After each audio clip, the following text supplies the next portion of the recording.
예, 안녕하세요. 큐팍입니다. 지난주에 트럼프의 관세 부과 때문에 이제 주식 시장이 아주 크게 떨어졌는데, 그래서 그것 때문에 이제 미국은 난리가 났는데, 뭐 심지어 그런 말씀을 하시는 분도 계시더라고요. 해리스가 대통령이 됐어야 되는데 트럼프가 돼서 지금 이렇게 됐다. 뭐 그런 말씀, 그러니까 뭐 주식에서 많이 손해를 보셔서 그런지 그런 말씀들을 하시는데, 아무튼 그런 얘기가 너무 많아서 관세와 지금 미국 주식 시장에 대해서 어떤 뉴스들이 있는지 간단하게 살펴보도록 하겠습니다. 자, 그래서 이런 뉴스에 관련해서는 이 사람이 이제 미국 재무부 장관 스캇 베센트인데 이 사람이 여러 채널에 나와서 이제 미국 국민들에게 트럼프의 관세 정책이 왜 잘하는 건지 이런 거를 이제 설명하러 여러 방송 매체에 나오고 있는데 이 사람의 설명이 가장 좀 객관적이고 현실적인 것 같아서 이 사람의 영상을 몇 개 준비했습니다. 우선 첫 번째 영상은 이 여자가 케이틀린 컬린스라고 CNN에서 좀 잘 나가는 앵커인데 여기서의 질문은 트럼프의 관세 정책에 다른 나라들이 보복을 하면 어떻게 되냐 이런 질문에 대한 스캇 베센트의 답변을 보시겠습니다. And if countries retaliate, which some have said that they would, some have said they wanted to wait and see, what is the White House's response going to be to those countries? Well, Caitlin, one of the messages that I'd like to get out tonight is everybody sit back, take a deep breath, don't immediately retaliate. Let's see where this goes, because if you retaliate, that's how we get escalation. And then it becomes a full-fledged trade war, in your view? Not a trade war, depends on the country, but remember that the the history of trade is we are the deficit country. The deficit country has an advantage. They are the surplus countries. The surplus countries traditionally always lose any kind of a trade escalation. So, as a student of economic history or a professor of economic history, I'd advise against it. So you're essentially saying that they should not retaliate. I would say that doing anything rash would be unwise. 예, 그래서 영상에서 보셔서 아시겠지만 이 사람이 말을 하는 게 되게 천천히 알아듣기 쉽게 이렇게 말하죠. 그래서 이 사람이 사실은 이제 금융계에 있던 사람인데 이제 여기서 말한 대로 자기가 경제 역사 교수였다고 하는데 이 사람이 예일 대학에서 그 Economic History 경제사를 5년 정도 가르쳤던 사람이기 때문에 그동안 많은 나라들이 무역 전쟁에서 어떤 일이 일어났는지 이런 역사를 잘 알고 있으니까 요번 그 트럼프의 관세 정책의 아주 핵심 멤버로서 그 정책을 만들고 이제 시행을 하는데 큰 역할을 했던 사람입니다. 그래서 기본적으로 흑자 국가는 무역 분쟁 확산 때 항상 지기 때문에 트럼프가 관세를 매겨도 웬만하면 보복하지 마라 이거를 좀 점잖게 말하는 거죠. 그래서 이런 무역 전쟁에서 흑자의 나라가 뭐 적자의 나라보다 불리한 거는 뭐 간단히 말해서 흑자의 나라는 이제 수출을 많이 하고 수입을 적게 하니까 그러니까 예를 들어서 중국은 미국에 수출을 많이 하고 미국의 제품은 수입을 적게 하니까 무역 전쟁을 하면은 수출을 많이 한 나라가 좀 손해겠죠. 그죠? 관세를 매겨도 중국의 관세를 매겨도 미국 제품에 어차피 미국 제품이 들어오는 게 조금밖에 없으니까 중국으로는 그리고 중국의 제품은 미국에 많이 들어가니까 관세를 미국에서 매기면 수출하는 나라가 무역 흑자인 나라가 아무래도 상식적으로 손해를 보는 경우가 많겠죠. 그래서 이제 그런 예를 들면서 각 나라들에게 사실 전하는 메시지죠. 뒤로 물러나서 이제 좀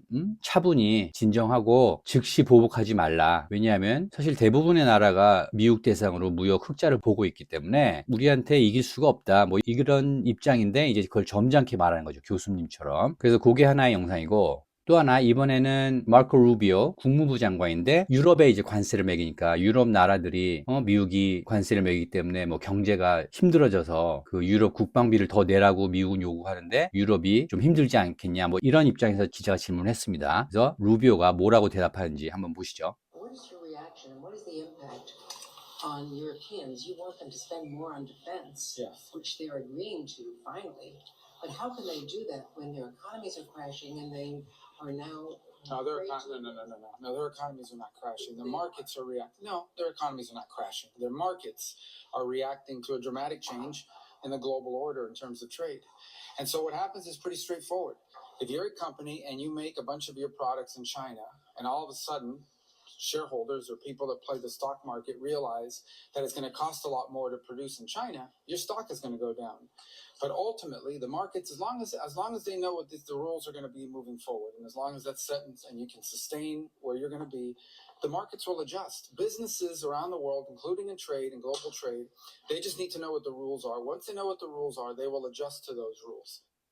네, 여기도 기자가 사실 조금 바보 같은 질문을 했죠. 지금 경제가 무너지고 있는데 국방비를 더 내라니 미국의 메시지가 말이 되느냐 이렇게 질문을 하니까 예, 이 사람도 아주 똑똑한 사람이죠. 바로 중간에 경제가 무너지는 게 아니고 시장이 반응한 건데, 그죠? 주식 시장이 반응을 한 거지 주식 시장이 반응한 거랑 경제가 무너지는 거랑은 전혀 다른 얘기죠. 예, 근데 이제 기자는 모르니까 뭐 일부러 그렇게 질문했을 수도 있는데 제 생각엔 기자가 모르는 것 같아요. 그래서 이제 그거를 바로 잡아주는 장면이고, 그래서 트럼프 내각이 이렇게 사람들이 아주 똑똑하기 때문에 기자들의 질문에서 웬만해서 당하지 않습니다. 기자들이 계속 당하죠. 자, 그 다음은 이 재무부 장관 스콧 베센트가 터커 카를슨 쇼에 나와서 이제 장시간의 인터뷰를 했는데, 그 중에서 이제 관세에 대해서 이런 내용을 이제 주류 언론에서 자세히 설명을 했는지 모르겠는데, 지금 미국 상황이 어떻고 왜 미국이 관세를 이렇게 부과하는 건지, 이게 뭐 단순히 트럼프가 아주 뭐 상대국을 강하게 압박해서 이득을 취하려고 뭐 욕심이 많다거나 이런 트럼프의 개인적인 그런 욕심으로 미국이 그동안 많이 졌으니까 이제 빼앗긴 거를 뺏어오겠다 해서 그런 입장에서 관세를 강하게 추진하는 건지, 아니면 다른 이유가 있는 건지. 근데 보통은 그렇게 알고 있죠. 미국이 그동안 많이 당했으니까 뭐 트럼프가 다 뺏어오겠다, 우리가 너희들 많이 봐줬으니까 이제 돈 내라, 뭐 이런 식으로 좀 그 superficial level에서는 그렇게 생각을 하죠. 예, 표면적으로는 그렇게 보이는데 사실 그거보다 좀 더 깊은 얘기가 있는데, 그거를 스콧 베센트가 아주 자세히 설명을 합니다. 일단 영상을 보시겠습니다. That's what President Trump is doing now. For years, the American worker at a middle class has been eviscerated. American workers have taken it on the chin, and we're just starting to see some of the research now. Like we're seeing research on what's called the China shock from 2004, and it's what you know, it's what I know, but finally academics are saying, oh, the American workers never recovered from the China shock. What a surprise. And President Trump sensed it 40 years ago, but out on the campaign trail starting in 2015 up until last year, he has promised the American workers that the old standard of living can come back. And because what we've seen over the past at least 20 years since the China shock, but more like the past 30, are these massive distributional problems where the coasts have done great and the middle of the country has they have just seen quality of the life expectancy decline. They don't think their children are going to do better than they are, and a lot of people don't care. And President Trump cares, this administration cares, and this is the first step towards realigning that. A lot of our trading partners, including some of our allies, have not been good partners. If tariffs are so bad, why do they have them? Why do they have them? Right? Or if the American consumer is going to pay all the tariff, then why do they care about tariffs? Right? Because they're going to eat them. So I think that this is the beginning of a process. We're going to reindustrialize, that we have gone to a highly financialized economy. We have stopped making things, especially a lot of things that are relevant for national security. I think one of the few good outcomes from COVID was we had a beta test for what maybe a kinetic war with a large adversary could look like. And it turned out that these highly efficient supply chains were not strategically secure. So that we don't make our own medicines, that we don't make our own semiconductors, that we don't make our own ships anymore. So I think if I were to say, like, was there any good outcome from COVID? It woke the world up to these supply chain problems. So economic security is national security. President Trump and I have talked about that a lot. So this is a national security issue that we're seeing here, but it's also an economic security issue. And it's to, I don't want to say redistribute, but it is to give working Americans real wage gains and enhance their lives. And I've said out on the campaign trail, one of my most frequent mottos was Wall Street's done great. It can continue doing well, But it's Main Street's turn. It's Main Street's turn. And that's what we saw yesterday. It's Main Street's turn. 네, 역시 아주 천천히 설명을 잘하는데, 예, 트럼프가 미친 듯이 관세를 부과하는 게, 예, 미국의 중산층, 중부 지역의 삶이 망가졌다는 거죠. 그래서 글로벌라이제이션으로 웨스트 코스트와 이스트 코스트 양쪽 해안 지역, 뭐 금융, 뭐 하이텍 이런 쪽은 미국이 크게 성장했지만 중부 지역에 뭐 철강이나 제조나 이런 쪽은 많이 다른 나라의 산업을 뺏겼기 때문에, 그런데 여기서 재밌는 말이 뭐냐면 이런 사실을 다 알고 있는데, 그래서 여기서 그러죠. 마침내 학자들이 이런 거를 인정하기 시작했다. 이제 학자들이 이런저런 얘기를 한다 이 말이에요. 예, 여기서 이런 실무를 한 사람, 직접 금융계에서 그다음에 경제계에서 일했던 사람하고 이 지식층하고 이 현실에 대한 인식이 얼마나 차이가 나는지 이 사람의 말에서도 알 수가 있죠. 미국 산업 구조가 그렇게 바뀐 게 벌써 언제부터 그랬는데 이제 이런 학자들이 이런 얘기를 하고 있다. 그래서 그 말이 좀 재밌었고, 그 다음에 예, 미국이 양쪽 해안 지역은 잘 사는데 미국의 뭐 하트랜드라고 그러죠 보통. 예, 중심부가 망가져가고 있는데 이런 상황에서 트럼프가 이제 관세를 통해서 이거를 재정렬 하려는 거다. 그러니까 트럼프가 뭐 돈 욕심이 많고 사업 욕심이 많고 그래서 미국이 빼앗긴 돈을 빼앗아 오려고 2단계에서 이 관세를 보는 거는 수준이 낮은 단계의 그런 해석이죠. 미국이 지금 이렇게 된 상황을 알고 나면 트럼프가 왜 관세를 밀어붙이는지 좀 더 이해할 수가 있겠죠. 그리고 이제 코로나 때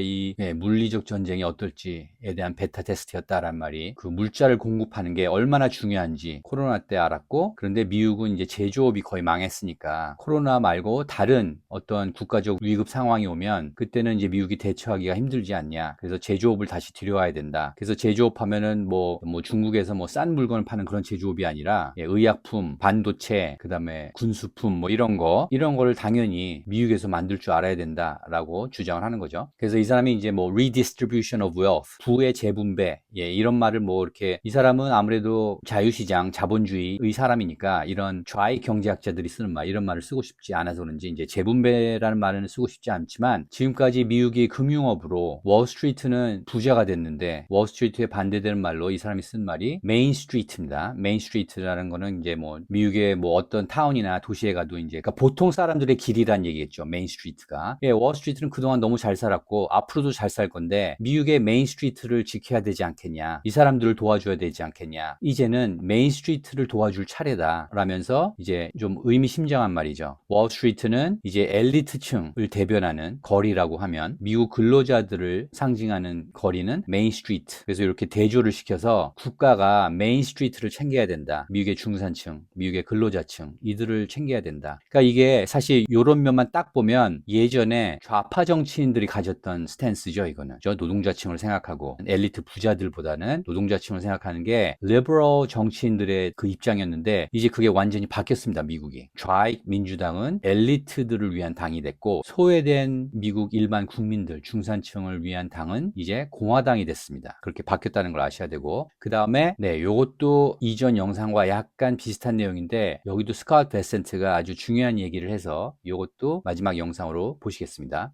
The distribution of equities across households, the top 10% of Americans own 88% of equities, 88% of the stock market. The next 40% owns 12% of the stock market. The bottom 50 has debt. They have credit card bills, they rent their homes, they have auto loans, and we've got to give them some relief. I was really struck by two different statistics last year. Summer of 2024, Americans took more European vacations than they had in history. Summer of 2024, more Americans were using food banks than they ever have in history. I went into two food banks that near my hometown to ask, what's the story? And they said, it really takes, for a lot of people, it's a loss of dignity to walk in a food bank. But they were seeing a new phenomenon, that it wasn't their traditional clientele. It wasn't people who lost their homes. It wasn't people out on the street. These were working families who could no longer, $100 at the grocery store, that basket of groceries every week, they were missing 5, 6, 7 things, and they were coming to the food bank to top up. So that's not a great America. record European vacation, record food banks. And no reason we can't keep the record European vacations going, but we got to take care of these other people.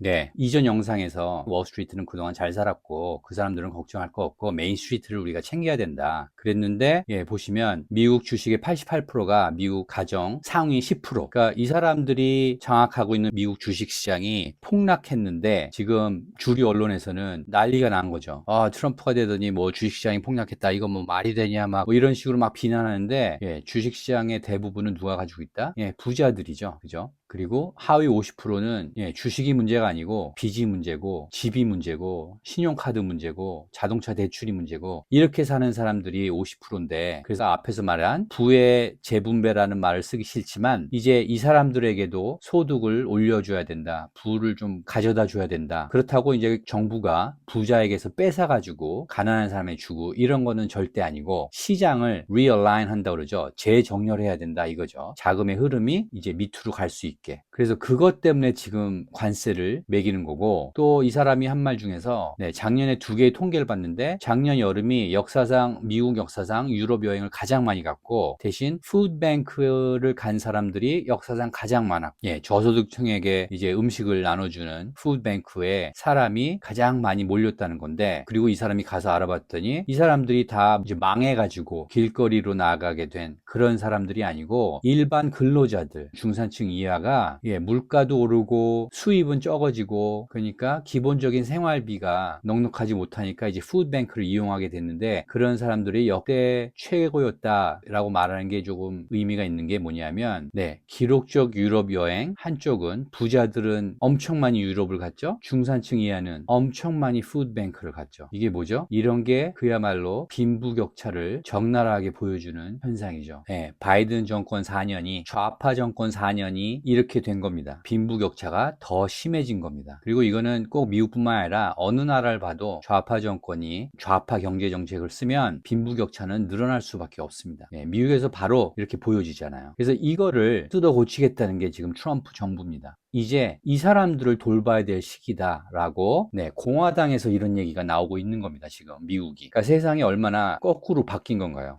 전통적으로 예전에 7, 80년대, 뭐 90년대까지도 민주당이 이런 입장이었는데 이제 민주당은 엘리트층을 위한 당이 됐고, 예, 말 그대로 부자를 위한 당이고, 공화당이 소위 평민들을 위한, 일반 국민들을 위한 당이 공화당입니다 지금. 그런데 그거를 주류 언론을 보면은 그런 걸 알 수가 없죠. 미국 정당이 그렇게 바뀐 건지. 네, 그래서 트럼프가 그런 정책을 하고 있는 거고, 뭐 자신을 위해서 아니면 자신의 가족의 부를 위해서 다시 대통령을 한다, 뭐 이런 얘기도 나왔었는데, 예, 그런 거 다 근거 없는 얘기고, 지금 미국의 소외된 대부분의 국민, 50%의 국민을 돌봐줘야 되겠다고 생각해서 트럼프가 대선에 나왔고 대통령이 됐고, 그 다음에 관세를 밀어붙이는 겁니다. 그러니까 이런 미국의 백그라운드 knowledge가 있는 상태에서 미국의 그런 경제 정책 이런 거를 좀 봐야 좀 많은 것들이 make sense 하는데, 그러지 않고 그냥 주류 언론에 나온 뉴스만 보면 그냥 트럼프가 막 무식하게 이거 했다가 저거 했다가 뭐 일기 때 그랬죠. 예측 불허에 뭐 과격하고 돌발 행동을 하고 뭐 이런 분석들을 했는데 전혀 그렇지가 않죠. 그리고 이 스캇 베센트 같은 사람, 예, 엄청나게 똑똑한 사람입니다. 완전 경제 금융 통이고, 이런 사람들이 지금 트럼프 주위에 깔려 있죠. 그러니까 이런 사람들이 경제 정책을 만들고 그걸 하는데 뭐 단순하게 아무 생각 없이 밑도 끝도 없이 이런 걸 질러보는 게 아니고 다 생각이 있고 미국을 분석을 많이 했고, 그리고 미국이 앞으로 어떤 방향으로 가야 될 건지를 생각하고. 그래서 스캇 베센트가 이제 다른 그 영상에서는 지금 관세 정책으로 이제 약간 무역 마찰이 생기고 이럴 텐데 이게 미국을 원하는 방향으로 금방 바꿔놓지 않는다. 앞으로 계속 해야 되고 이게 첫 단계고, 이제 미국이 이런 과정을 계속 장기간으로 밟아야 망가졌던 산업 구조를 다시 제대로 세울 수 있다라고 말하는 걸 봐서 이 사람들이 뭐 단기간에 뭘 이룩하려고 이런 경제 정책들을 내는 게 아니고, 예, 장기적으로 보는 거죠.